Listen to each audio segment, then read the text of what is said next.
Today, I want to share 3 stories from my life. That's it. Just 3 simple stories. Story 1.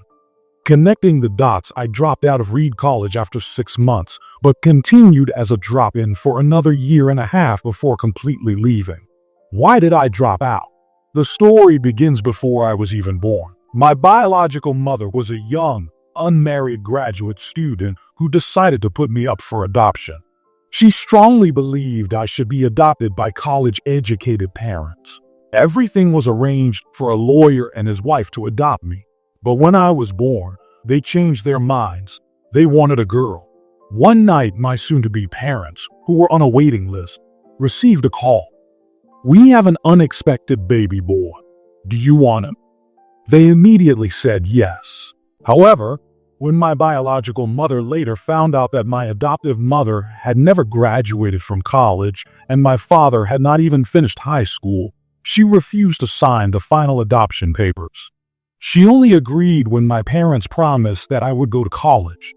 17 years later, I did go to college, but I naively chose a very expensive one, nearly as costly as Stanford.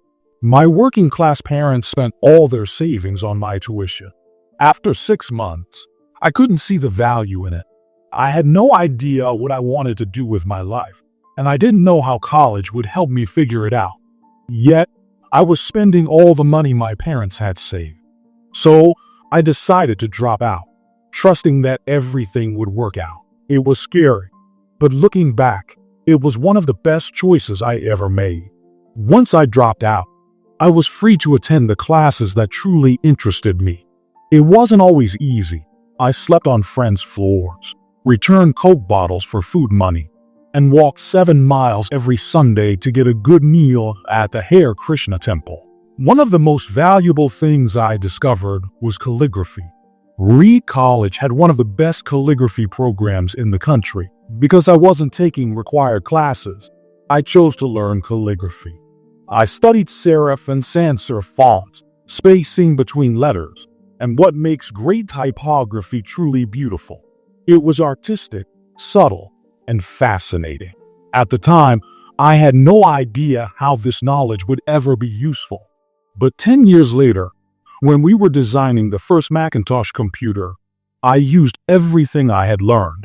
The Mac became the first computer with beautiful typography.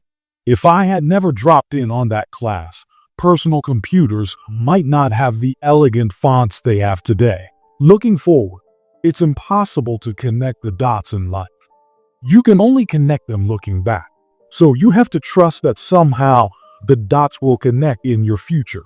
You need to trust your gut, destiny, life, or karma. Something that gives you the confidence to follow your heart, even when the path is uncertain. And that will make all the difference. Story 2. Love and loss.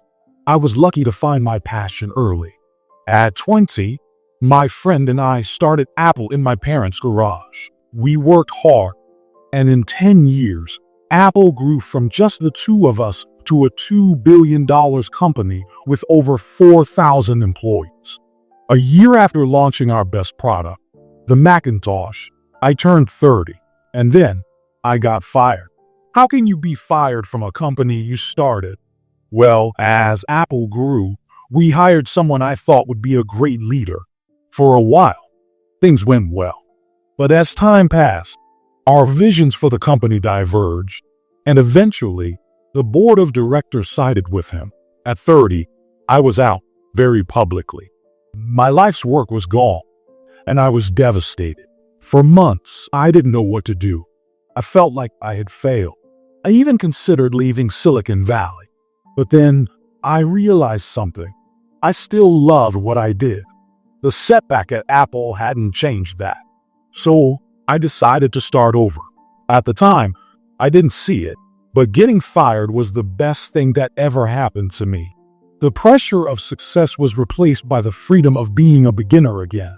It allowed me to enter one of the most creative periods of my life. Over the next 5 years, I founded Next, a new company, and Pixar, which went on to create the world's first computer animated feature, Toy Story. Meanwhile, I met an amazing woman who became my wife. In a surprising twist, Apple later bought Next, and I returned to the company. The technology we developed at Next became the foundation of Apple's resurgence. None of this would have happened if I hadn't been fired. It was painful, but life sometimes hits you hard. The key is not to lose faith. I kept going because I loved what I did. You must find what you love, whether in work or in life. Your job will take up a huge part of your life, and the only way to be truly satisfied is to do great work. And the only way to do great work is to love what you do. If you haven't found it yet, keep searching. Don't settle. Just like with any great relationship, you'll know when you find it. And as the years go by, it will only get better. Story 3. Death. When I was 17, I read a quote. If you live each day as if it were your last, someday you'll most certainly be right. It left a deep impression on me. Since then, for the past 33 years, I have asked myself every morning, if today were my last day, would I want to do what I'm about to do? If the answer was no, for too many days in a row, I knew I needed to change something. Remembering that I will die someday has been the most powerful tool I've used to make big decisions. Almost everything, expectations, pride, fear of embarrassment or failure, disappears in the face of death, leaving only what truly matters. No one wants to die. Even people who wish to go to heaven don't want to die to get there. Yet death is a universal destination. No one escapes it.